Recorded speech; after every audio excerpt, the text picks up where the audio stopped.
Jag är väldigt glad att jag inte var ute i det här, kan jag säga.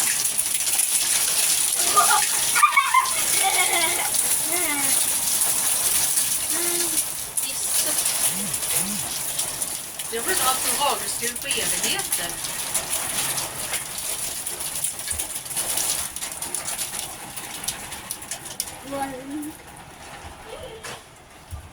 Åh, kul för dem att gå hem till skolan. Okej. Oj. Gud vad det rasar ner från taket.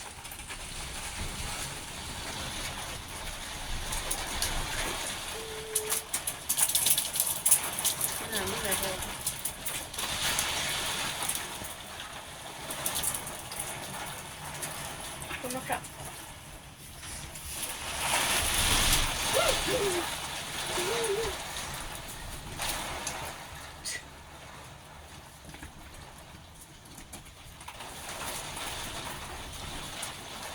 Det